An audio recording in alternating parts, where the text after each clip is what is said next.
Hello everyone, இன்றைக்கி நம்ம அவலக்கின்னு ஒரு பிரேக்ஃபாஸ்ட் ரெசிபி தான் பார்க்க போகிறோம். அதுக்கு ஃபஸ்ட்டு நம்மளுக்கு ரொம்ப தேவையான பொருள் வந்து ரெட் ரைஸில் வந்து இந்த அவல் எடுத்திருக்கேன். ரெட் ரைஸ் அவல் எடுத்திருக்கேன். இது வந்து ஒரு 2 கப்ஸ், இந்த மாதிரி மெஷரிங் கப்பில் ஒரு 2 கப்ஸ் எடுத்திருக்கேன். ஃபஸ்ட்டு ஸ்டெப்பு, இதை நம்ம நல்லா ஒரு 2 to 3 டைம்ஸ் வாஷ் பண்ணிக்கணும். வாஷ் பண்ணிவிட்டு இந்த மாதிரி ஒரு ஃபில்டரில் வச்சு வாஷ் பண்ணிவிட்டு அப்படியே வச்சிட்டோன்னா அந்த ட்ரெயின் ஆகிடும், தண்ணி ஃபுல்லாக ட்ரெயின் ஆகிட்டு நம்மளுக்கு கரெக்டாக அவல் வந்து ஊறி வந்துடும். இப்போ பாருங்கள், நம்ம இதை நல்லா வாஷ் பண்ணிட்டோம். 2 to 3 டைம்ஸ் வாஷ் பண்ணிவிட்டு இப்படியே வச்சிட்டோன்னா, ஒரு கீழே ஒரு பாத்திரம் வச்சு நம்ம வச்சிட்டோன்னா தண்ணியெல்லாம் ஃபுல்லாக ட்ரெயின் ஆகிடும். கரெக்டாக பர்ஃபெக்டாக ஊறி வந்துடும், நம்மளுக்கு நல்லா சாஃப்டாக இருக்கும். இப்போ நம்ம இதுக்கு தேவையான இன்க்ரீடியன்ட்ஸ் பார்க்கலாம். நம்ம இதை ஜஸ்ட்டு நம்ம உப்புமா செய்கிற மாதிரி தான் ப்ரொசீஜர், வேறு ஒன்றும் பெருசாக ஒன்றும் இல்லை.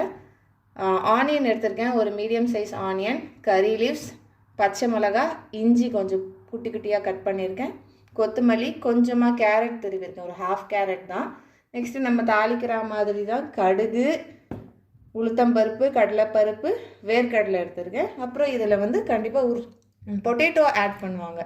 குட்டி குட்டியாக சாப் பண்ணியிருக்கணும், ஏன்னா நம்ம அப்படியே வதக்கிட்டு அப்படியே நம்ம அதில் ஆட் பண்ணிவிடுவோம், தண்ணிலாம் ஊற்ற மாட்டோம். ஸோ இந்த மாதிரி சின்ன சின்னதாக இருந்தால் சீக்கிரமாக வதங்கிடும்.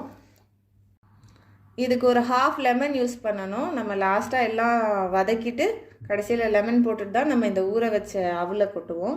அப்புறம் ஆயில் வந்து தேவையான அளவு, நம்ம தாளிக்கிறதுக்கு எவ்வளோ தேவையோ அவ்வளோ. ஃபஸ்ட்டு ஒரு பாத்திரத்தை வச்சுக்கோங்க, அதை வந்து ஆன் பண்ணிக்கலாம், ஒரு மீடியம் ஹீட்டில் வச்சிடலாம். ஹீட் ஆனதுக்கப்புறம் அந்த ஆயில் ஆட் பண்ணலாம்.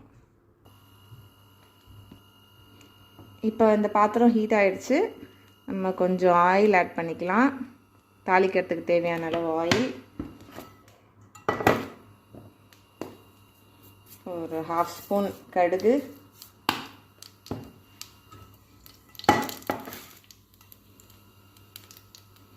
அதுக்கப்புறமா உளுத்தம்பருப்பு, கடலைப்பருப்பு, வேர்க்கடலை இதையும் ஆட் பண்ணிவிட்டு நல்லா நம்ம அதை ஃப்ரை பண்ணலாம்.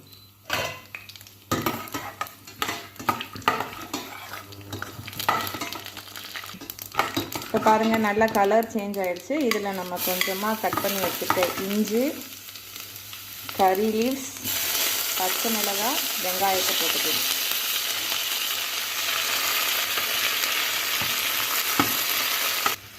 இப்போ நம்ம இது கொஞ்சம் நேரமாக வதக்கிட்டு இருக்கோம். நம்மளுக்கு இந்த கலர் சேஞ்ச் ஆகணும் அந்த மாதிரியும் இல்லை, ஒரு கொஞ்சம் நேரம் வதக்குனா போதும்.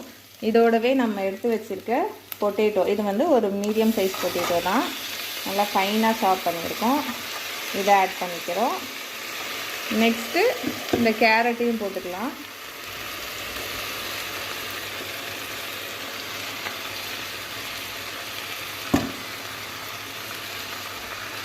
இதோடு சேர்த்து நம்ம கொஞ்சமாக மஞ்சள்தூள் ஆட் பண்ணிக்கலாம். இது கலர் கொடுக்கும், கொஞ்சம் லைட்டாக ஒரு எல்லோ கலர் வரும். இப்போது பொட்டேட்டோஸ் குக் ஆகிற வரைக்கும் நம்ம இதை சாட்டே பண்ணிகிட்டே இருக்கணும். இப்போ இந்த ஸ்டேஜில் நம்ம ஒரு 1/2 ஸ்பூன் சால்ட் ஆட் பண்ணிக்கிட்டு இதை நம்ம க்ளோஸ் பண்ணி குக் பண்ணோன்னா கொஞ்சம் சீக்கிரமாக குக் ஆகிடும். ஃப்ளேம் மட்டும் கொஞ்சம் செக் பண்ணிக்கோங்க, லோ டு மீடியமில் இருக்கட்டும், இல்லைனா அடி பிடிச்சிரும். இப்போ நம்ம க்ளோஸ் பண்ணி இந்த பொட்டேட்டோஸ் எல்லாத்தையும் நம்ம குக் பண்ணிகிட்ருக்கோம். நல்லா குக் ஆகிடுச்சு. கொஞ்சம் அப்பப்போ எடுத்து இந்த மாதிரி கிளறி விட்டுட்டே இருங்க, இல்லைனா அடி பிடிச்சிரும். நெக்ஸ்ட்டு நம்ம இதில் வந்து ஒரு பீஸ் கோகோனட்டை வந்து நல்லா கிரைண்ட் பண்ணிட்டோ இல்லை துருவன தேங்காவோ நீங்கள் யூஸ் பண்ணலாம். இது கம்ப்ளீட்லி ஆப்ஷனல், வேணும்னா யூஸ் பண்ணலாம். இது நல்லா டேஸ்ட்டு கொடுக்கும். நம்ம இதை கோகோனட் ஆயிலில் கூட தாளிக்கலாம், அதுவும் நல்லாயிருக்கும். அது அவங்கவுங்க விருப்பத்தை பொறுத்து இருக்குது. இப்போ நம்ம கொஞ்சம் நேரம் வதக்கிட்டோம். இப்போ இதில் நம்ம இந்த 1/2 லெமனை புழிஞ்சு விட்டுடலாம்.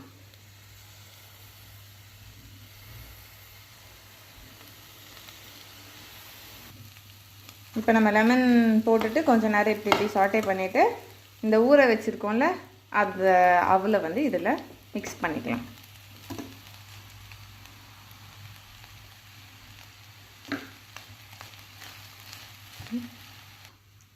இப்போ நம்ம அவலை ஆட் பண்ணிவிட்டு நல்லா மிக்ஸ் பண்ணிக்கலாம். இந்த டைமில் நம்ம வந்து சால்ட் செக் பண்ணிக்கலாம்.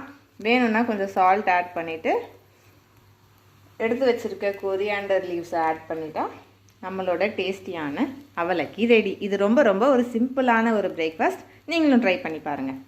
பாய்.